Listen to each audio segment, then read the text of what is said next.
എത്ര നേരമായോ food order ചെയ്തിട്ട്? താൻ ബാക്കിയുള്ളവർക്കൊക്കെ ഫുഡ് കൊടുക്കുന്നുണ്ടല്ലോ. ഉച്ചത്തിൽ ആ ശബ്ദം ഉയർന്നപ്പോഴാണ് ഹോട്ടലിൽ കൂട്ടുകാരികൾക്കൊപ്പം ആഹാരം കഴിക്കുകയായിരുന്ന മിത്ര തലയുയർത്തി നോക്കിയത്. 2-3 ടേബിളുകൾക്കപ്പുറം കസ്റ്റമറിന് മുന്നിൽ തലകുമ്പിട്ട് നിൽക്കുന്ന ആളിലേക്ക് എല്ലാവരെയും പോലെ മിത്രയുടെ നോട്ടവും എത്തി. എല്ലാവരും ശ്രദ്ധിക്കുന്നുണ്ടെന്ന് മനസ്സിലായ ആ തടിച്ച മനുഷ്യനൊപ്പം ഭാര്യയും മക്കളും തങ്ങളുടെ മുന്നിൽ നിൽക്കുന്ന സപ്ലയറോട് ദേഷ്യപ്പെട്ടുകൊണ്ടിരുന്നു. അയാളിടയ്ക്ക് എന്തോ പറയാൻ ശ്രമിക്കുന്നുണ്ടെങ്കിലും ആളിൻ്റെ മുഖം മിത്രയ്ക്ക് കാണാൻ പറ്റിയിരുന്നില്ല. അവരുടെ മുന്നിൽ തലകുനിച്ച് നിന്നയാൾ തിരിഞ്ഞു നടക്കുമ്പോഴാണ് ആ മുഖം മിത്ര കാണുന്നത്. ഭരത്. മിത്രയുടെ വായിൽ നിന്ന് ആ പേര് അറിയാതെ പുറത്തേക്ക് വന്നു. ഒരു നിമിഷമൊന്ന് ഞെട്ടിയ മിത്ര പെട്ടെന്ന് തലകുമ്പിട്ട് ഭരത്തിൻ്റെ നോട്ടം കിട്ടാതിരിക്കാൻ ശ്രമിച്ചുകൊണ്ട് ഭക്ഷണം കഴിച്ചു. ഇവൾക്കിതെന്താ പറ്റിയേ? ഹോട്ടലിൽ നിന്ന് ഇറങ്ങിയത് മുതൽ മിണ്ടാട്ടില്ലല്ലോ. തിരികെ ഹോസ്റ്റലിലേക്ക് നടക്കുമ്പോൾ കൂട്ടുകാരികൾ ഓരോന്ന് ചോദിച്ചെങ്കിലും മിത്ര ഒന്നുമില്ലെന്ന് പറഞ്ഞ് ഒരു ചിരിയിൽ ഒതുക്കി നടന്നു.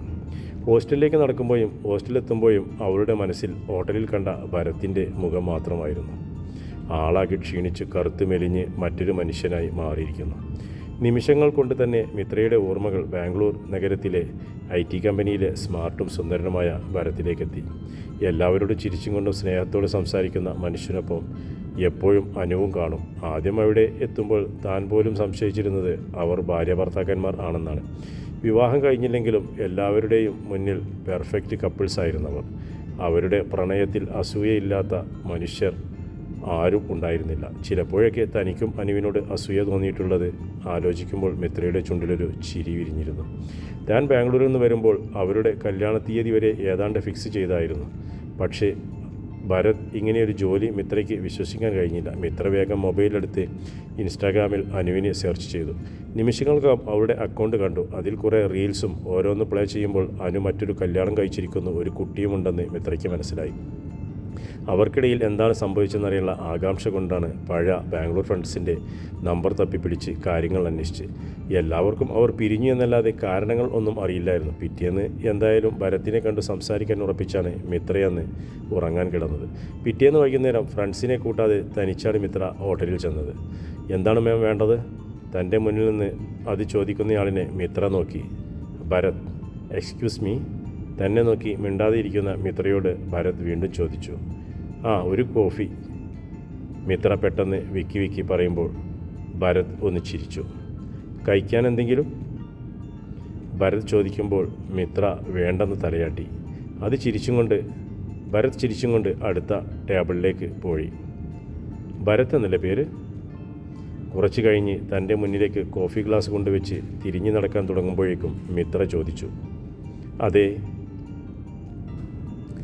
അവൾക്കരികിലായി ചെന്നുകൊണ്ട് ഭരത് പറഞ്ഞു. എന്നെ ഓർമ്മയുണ്ടോ? മിത്ര വീണ്ടും ചോദിച്ചു. എവിടെയോ കണ്ടിട്ടുണ്ട്, പക്ഷേ പേര്? ഭരത് ഓർത്തെടുക്കാൻ ശ്രമിച്ചും കൊണ്ട് പറഞ്ഞു. എൻ്റെ പേര് മിത്ര. ഞാൻ ബാംഗ്ലൂരിൽ ഉണ്ടായിരുന്നു.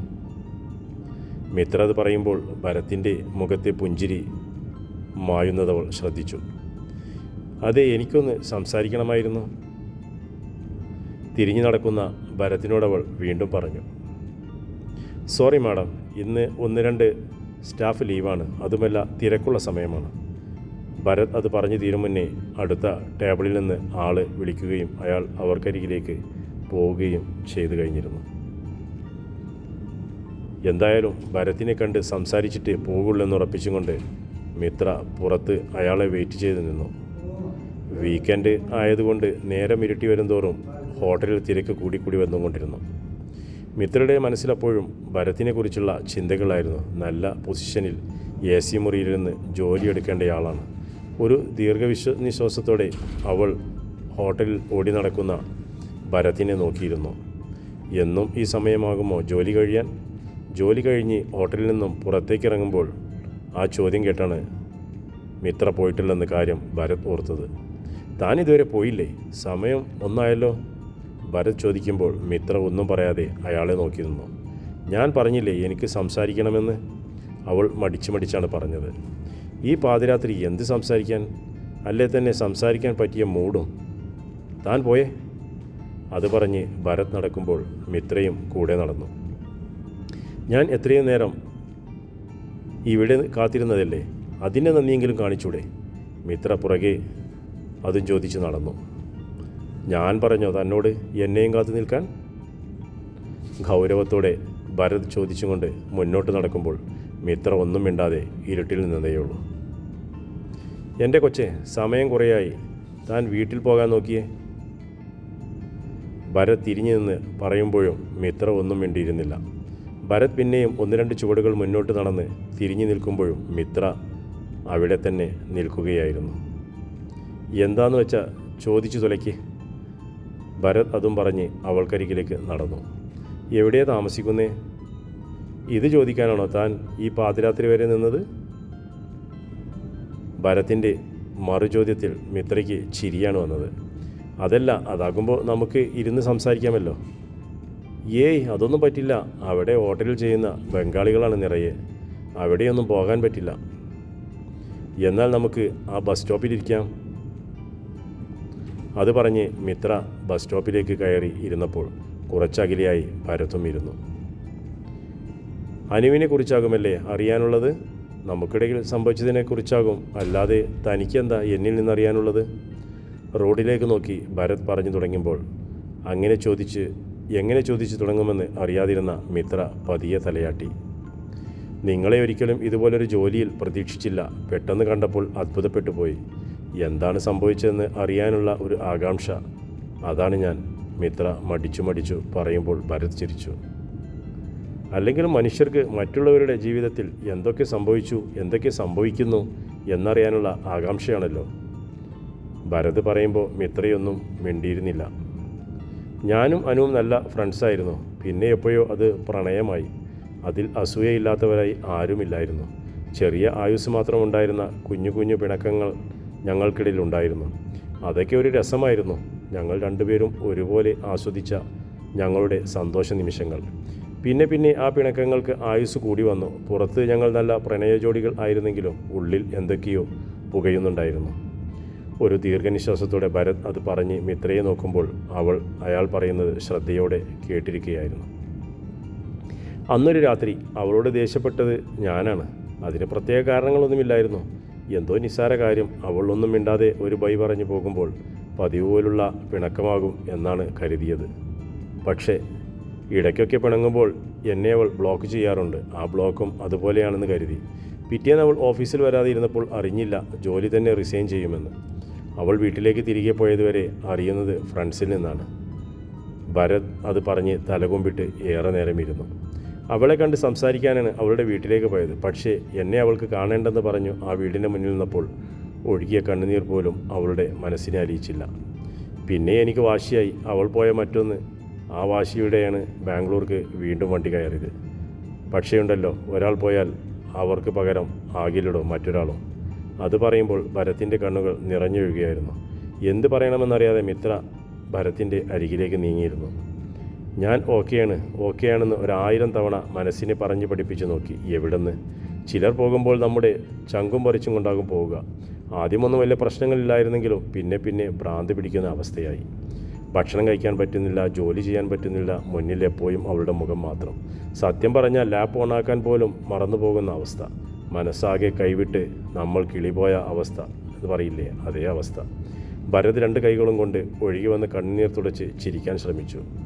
അവിടെയാണെങ്കിൽ എല്ലാവരും കുറ്റപ്പെടുത്തൽ തന്നെ. ഇത്രയും നല്ലൊരു പെണ്ണിനെ കിട്ടിയിട്ട് കളഞ്ഞ ഞാൻ അവരുടെ മുന്നിൽ വെറും മണ്ടൻ.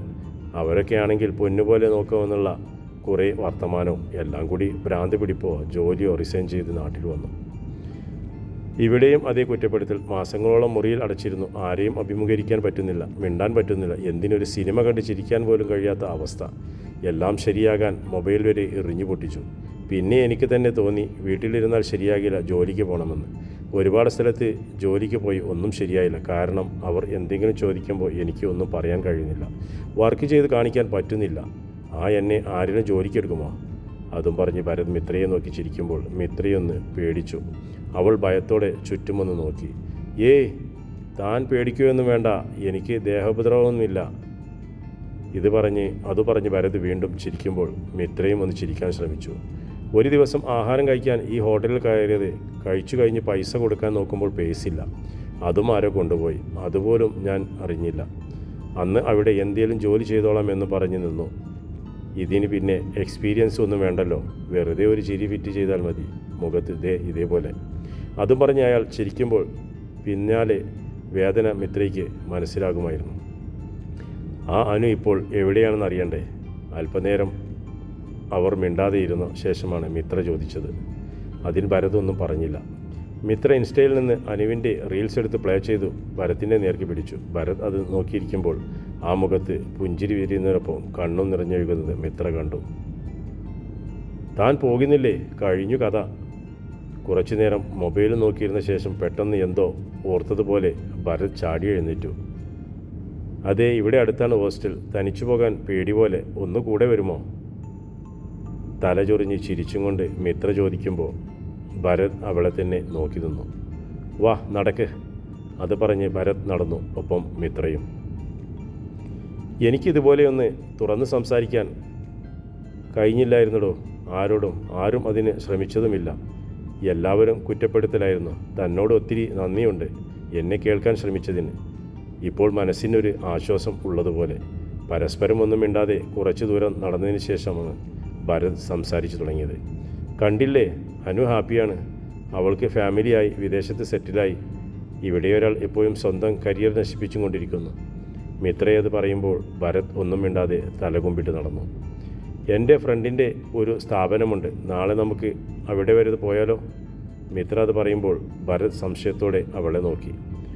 ഒരു ചെറിയ കൗൺസിലിംഗ്, അതോടെ ഈ സങ്കടമൊക്കെ തീർന്ന് എല്ലാവരും ഇഷ്ടപ്പെടുന്നത് പോലെ പഴയ ആ സ്മാർട്ടായ ഭരത് വീണ്ടും വരും. മിത്ര ചിരിച്ചും കൊണ്ട് പറയുമ്പോൾ ഭരത് ഒന്ന് ചിരിച്ചു. അതെ, ഹോസ്റ്റലിലെത്തി. ഇനി സാറ് വിട്ടോ. പിന്നെ ആ നമ്പർ ഇങ്ങ് തന്നെ, നാളെ ഞാൻ വിളിക്കാം. ഇപ്പോൾ മൊബൈലൊന്നും ഉപയോഗിക്കാറില്ല. ഭരത് അത് പറയുമ്പോൾ മിത്ര നടുവിനും കൈ താങ്ങി അയാളെ നോക്കി നിന്നു. എന്നാൽ ഒരു കാര്യം ചെയ്യാം, ഞാൻ രാവിലെ 10 മണിയാകുമ്പോൾ ഹോട്ടലിൻ്റെ മുന്നിൽ കാണും. റെഡിയായി നിന്നോളണം, അല്ലേ ബംഗാളികളെ വിട്ട് തല്ലിക്കും. പിന്നെ ഈ താടിയൊക്കെ ഒന്ന് ഒതുക്കണേ, ഇത് ഒരുമാതിരി ഭ്രാന്തന്മാരെ പോലെ. മിത്ര അത് പറഞ്ഞ് ചിരിക്കുമ്പോൾ ഭരത്തും ആ ചിരിയിൽ പങ്കുചേർന്നു. തിരികെ ഹോട്ടലിൽ മുറിയിലേക്ക് നടക്കുമ്പോൾ അയാളുടെ മനസ്സിൽ ഒരുപാട് നാളുകൾക്ക് ശേഷം വീണ്ടും സന്തോഷം നിറഞ്ഞിരുന്നു. ആകാശത്ത് മിന്നിത്തിളങ്ങുന്ന നക്ഷത്രങ്ങൾ നോക്കി അയാളും കണ്ണുകൾ ചിമ്മി ചിരിച്ചിരുന്നു.